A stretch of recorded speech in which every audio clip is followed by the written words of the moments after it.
Okay, hello everybody, and welcome to this session. And this is a session on Mars Ocean Analogs. So I'm just going to quickly instruct you, please mute your mics and type your questions into the chat box. And without any further ado, I'm going to hand the mic over to our speaker to start the session. Go ahead. Ahoy, Mars fans. I'm Reid Stowe of the Mars Ocean Analogs. Some of you Mars Underground old-timers will recognize me from the Case for Mars conference that took place in Boulder, Colorado in 1990. I spoke of Seafarers of Today Provide a role model for Spacefarers of Tomorrow. I was real happy to be accepted into the most enthusiastic Mars family way back then. At the end of the conference, a big group of us gathered together and went to the opening of Total Recall, and we made the most noise in the theater. I realized back in the late 80s that my lifestyle on the open ocean had many similarities to the long voyage to Mars and back.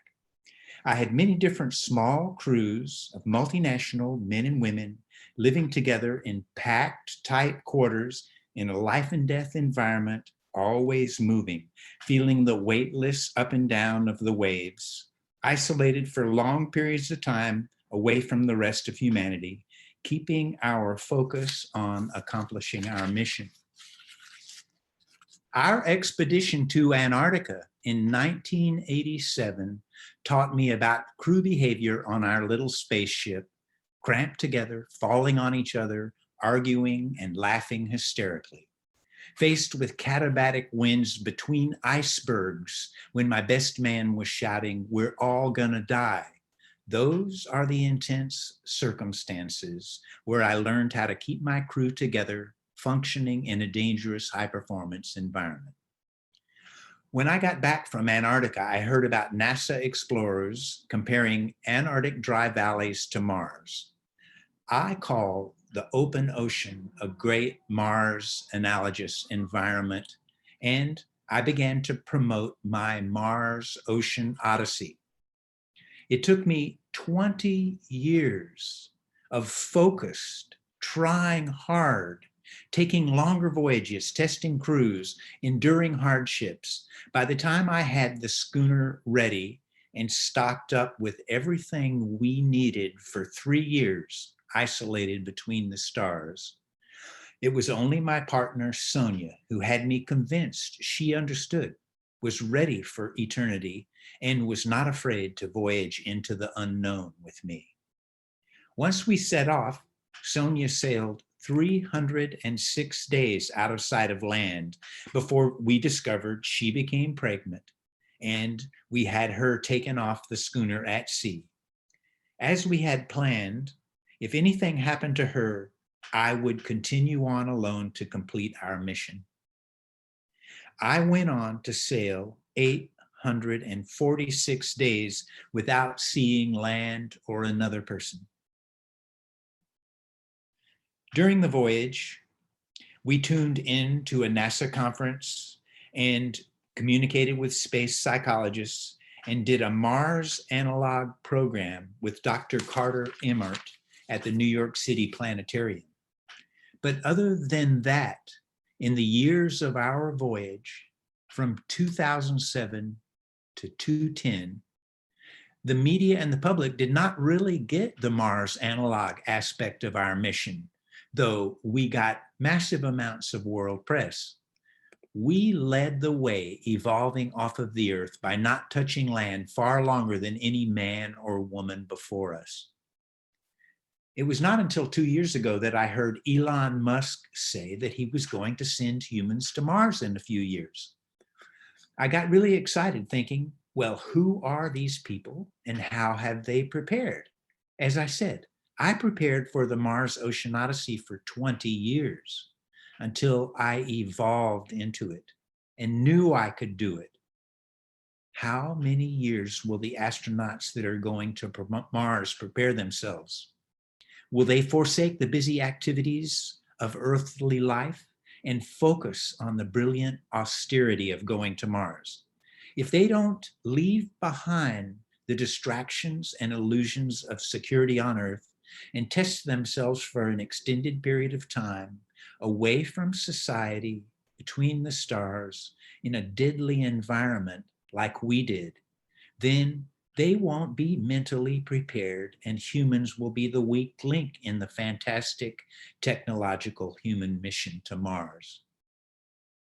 I don't know very much about technical aspects or science, or even human life support systems.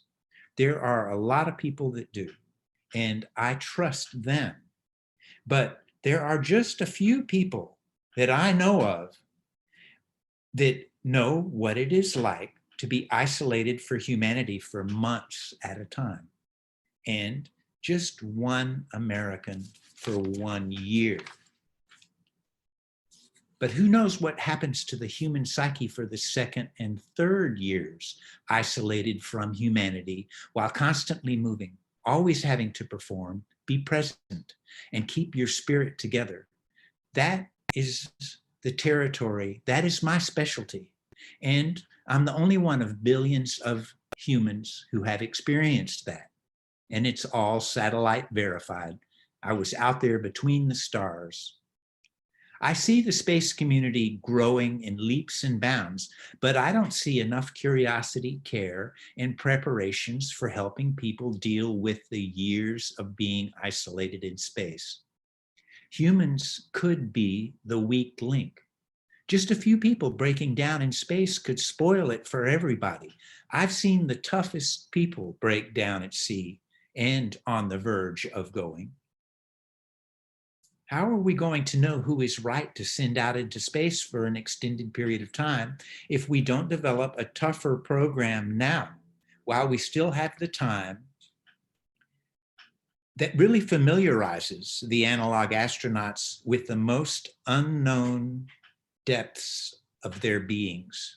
Sure, there are lots of smart space experts, but how do we know they can handle the pressure that will be on them for years away from everything they are familiar with on Earth?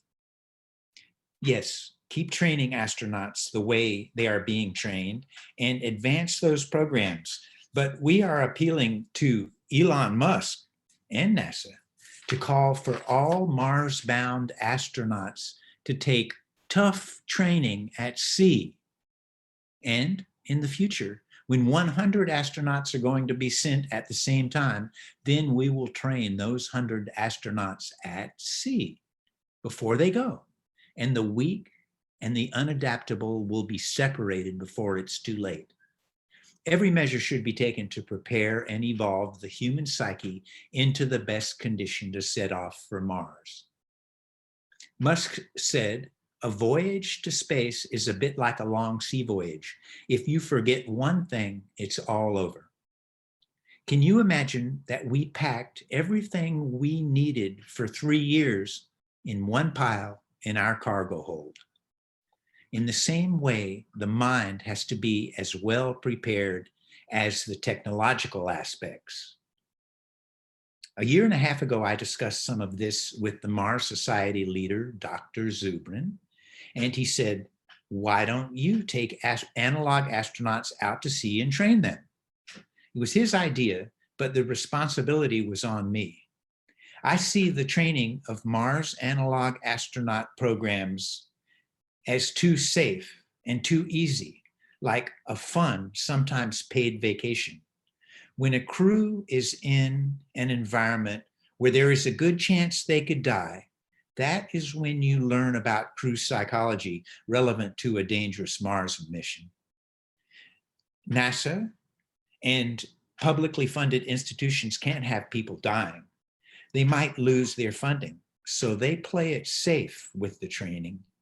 Musk says people are going to die. In April 2021, on our Mars Ocean analog to SpaceX, Texas, at the same time, to the north of us, in the Gulf of Mexico, an oil rig crew boat sank with loss of life.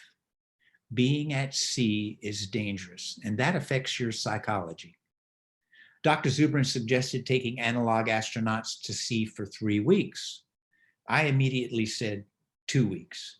That's not the long duration analog I have in mind, but I knew 2 weeks would be a better start for inexperienced people. Now I realize analog astronauts should have sail training and mental training before they are taken out to sea for the first time. I've seen too many people that wanted adventure but didn't have real courage to go. And once out at sea, they couldn't wait to get back to land. And let me point out, there's a big difference going to sea in an 8-person sailboat than in a big research ship where you're well taken care of and you aren't touching the sea. I started training Mars analog astronauts last October the 1st in North Carolina, when a team of 30-year-old sea captains began helping me prepare the schooner to go to sea for our first Mars Ocean analog. There was a lot of work to do on the schooner because my partner Sonia, Darshan, our son, who was then 12, and I had been taking care of my dad who had Alzheimer's for the last year of his life. The work on the schooner was all about preparing for the Mars Ocean analogs. And our group interaction was all about how is what we are doing similar to a group of people going to Mars. We were a force that was preparing ourselves to be better humans, to lead the way off of the Earth to become a multi-planet species. We dressed up in our matching flight suits with mission badges, and this really bonded us to think alike and work physically very hard. Luckily, the Mars Society sent us one of their highly experienced Mars analog astronauts.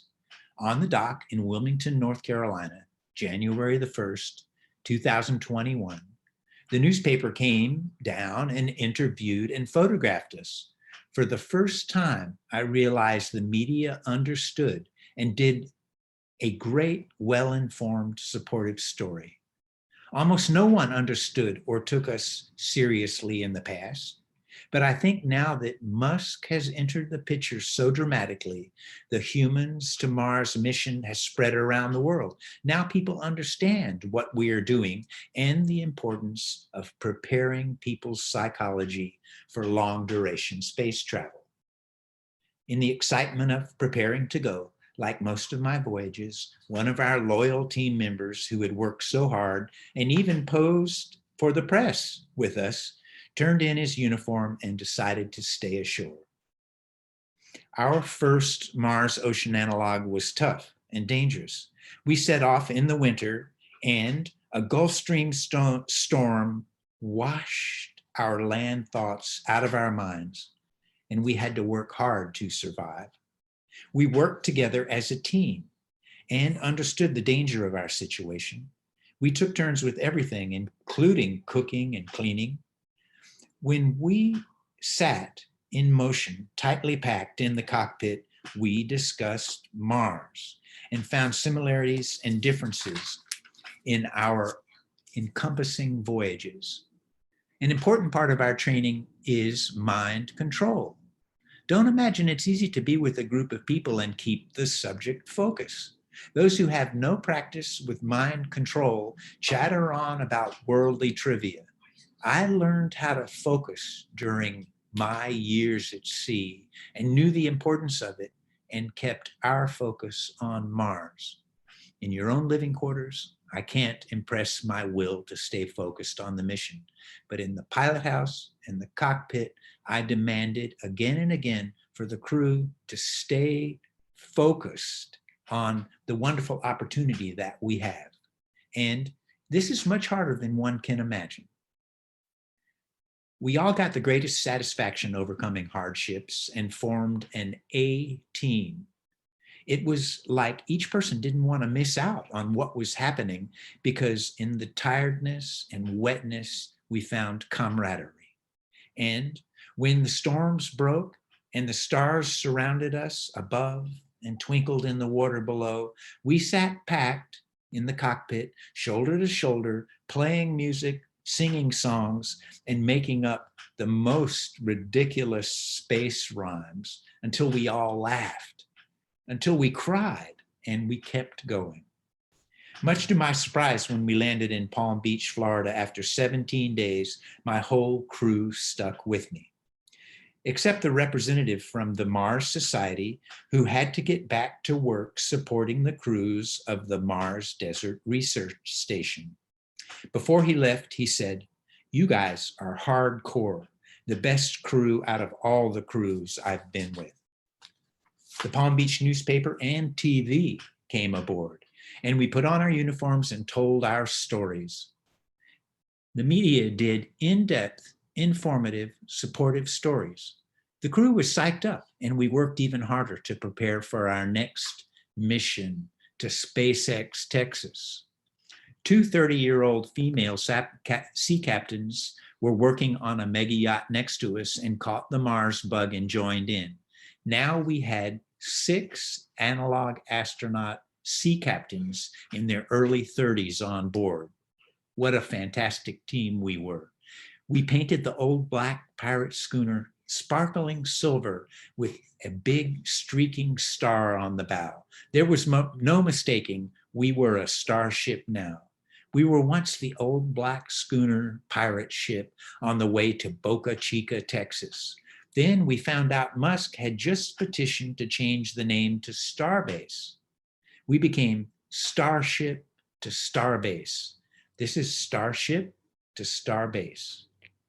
We were on the move. We now had plans to exchange Mars analog astronauts at Starbase under the rocket ship designed to go to Mars. Then we would do our next Mars Ocean analog back to Florida to pick up the next team. In this short format, I can't tell the whole story and what happened and what we learned about humans relevant to the Mars mission. This is a Mars conference, not a robotic conference. The biggest part of what a human is not graspable by the intellectual mind. There are important things we learn on a small sailboat at sea, voyaging between the stars.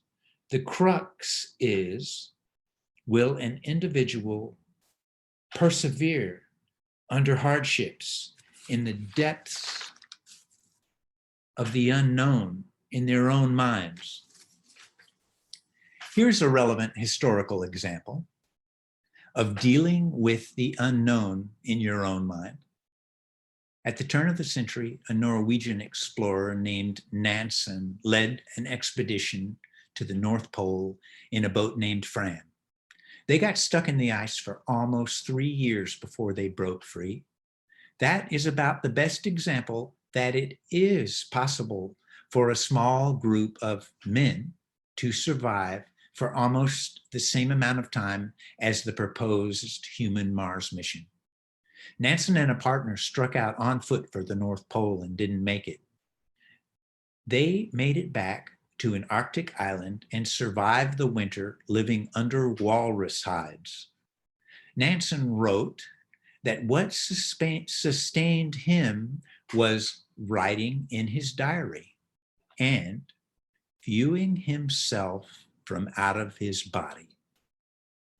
This can't be understood by the intellectual mind or categorized on a data sheet, but if it was what sustained the most famous explorer in the age of exploration and myself in this age, it's worth incorporating into astronaut training. I've already practiced this for a lifetime before I set off and lived between the stars for over 3 years without resupply. We can teach this, but it takes rigorous training, commitment, and time. Now, here's another example from our Mars Ocean analogs. We rode out many storms, but one was the worst. It hit so hard and fast, it blew our central steadying sail into shreds before we could get it down. Then we were left with one small triangular jib at the bow. I saw my tough crew flatten out like pancakes on the deck as the fierce wind put the rail of the schooner Starship underwater until we were able to lower the small storm sail. Then I shouted out, "We're okay. Our sails are down. We can ride it out." The next day, I asked the crew, "You know, I like to tell big stories, but I want to speak the truth. Did you all see the rail of the schooner go underwater when only the small storm sail was up?" They answered, "Yes, we did." I think it's important to have death-defying and beautiful experiences that are so intense that you are shaken out of your normal reality and you have to ask your team members, "Did you see what I saw?"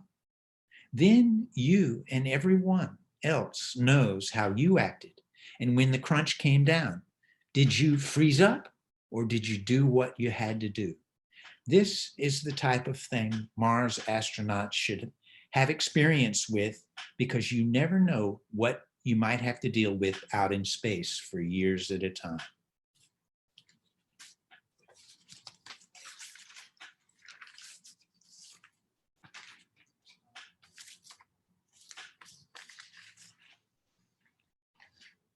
At the end of last year's Mars conference, Zubrin asked Musk, "What can we do for him?"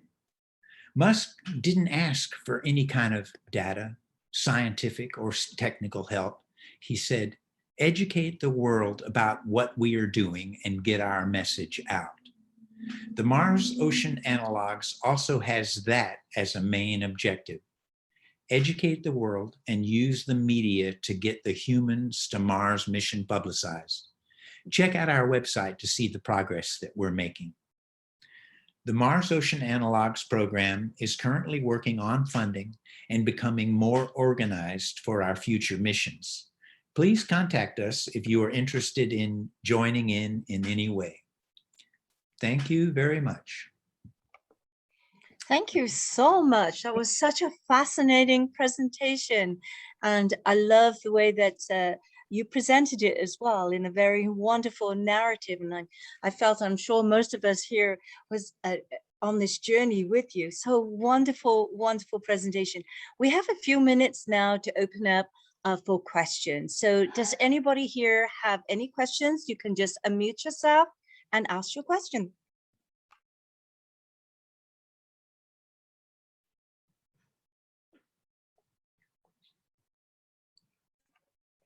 Well, let me ask a question. First of all, then, how do you feel that the incorporation of the ocean analogs and other analogs in high fidelity, how critically important do you feel that type of training should be incorporated into these analog missions that we see at MDRS and high seas?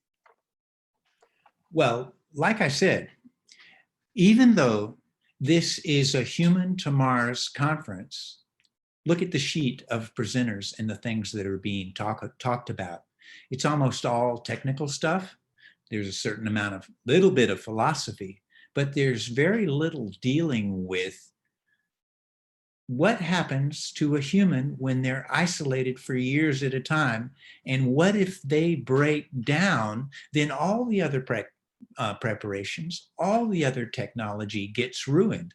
So therefore, I think a lot more should be taken into training for the human factors part of going to Mars.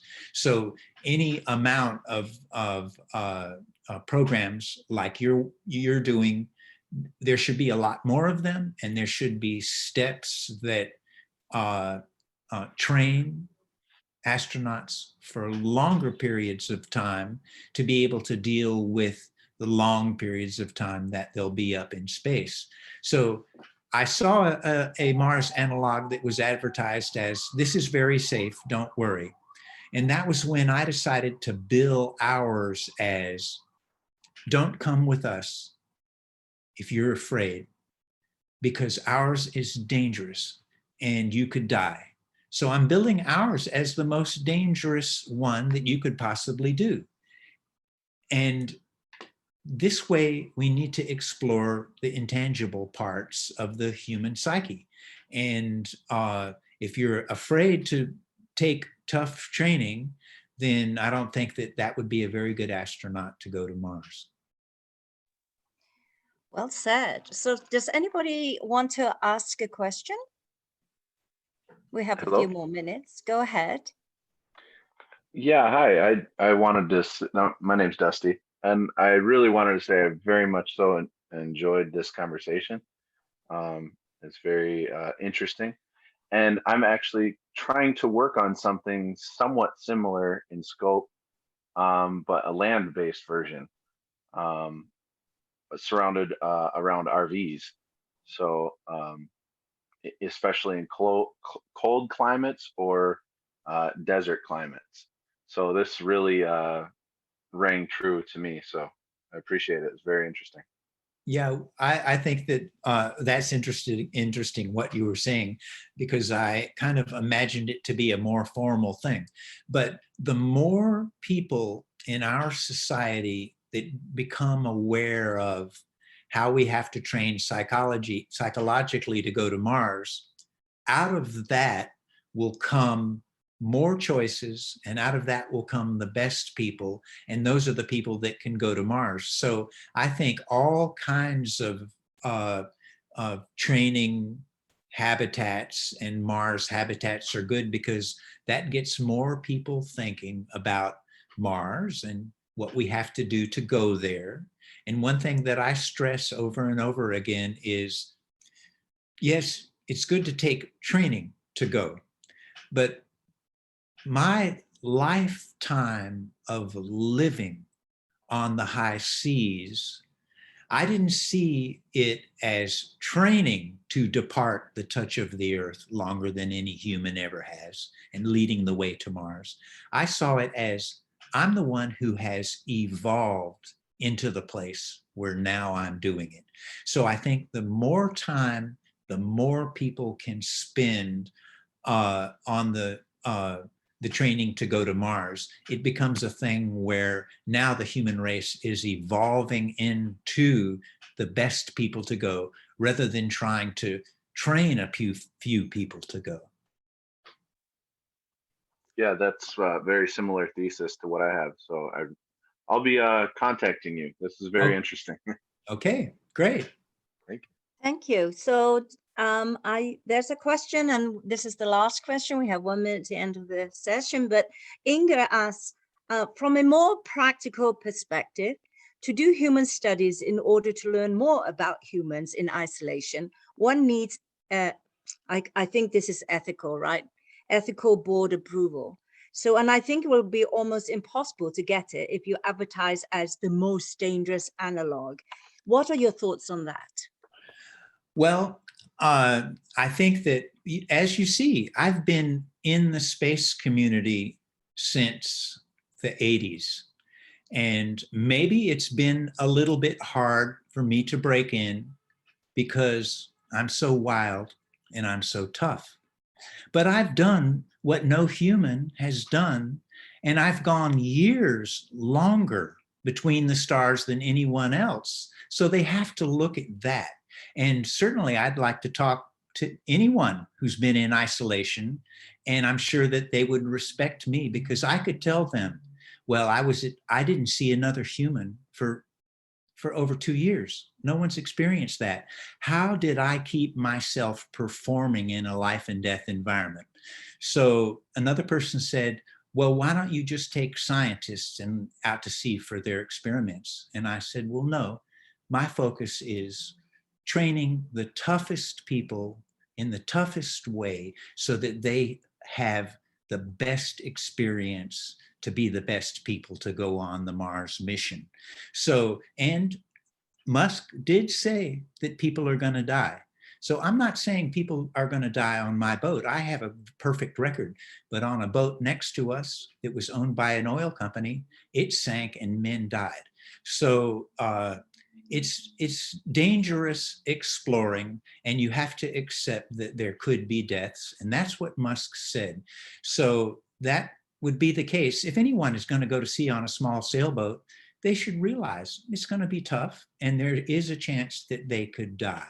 So me saying that is sort of like speaking the truth. And if a board doesn't approve of what I'm doing, in a sense, that may not matter because we're going forward anyway. We've done what we've done. We've got a lot of press, a lot of people know about it, and we have an influence over the psychology of humans evolving into space and to Mars. So we're going to continue to say ours is dangerous. If you want to come, you're going to have to try real hard. Well, thank you very much. I think that would be a good note to end this session. And thank you, speaker, for this wonderful presentation. And everyone, we will be closing this room and we'll see you in the next session. Take care, everybody. Thank you. Thank you. Bye-bye. Goodbye.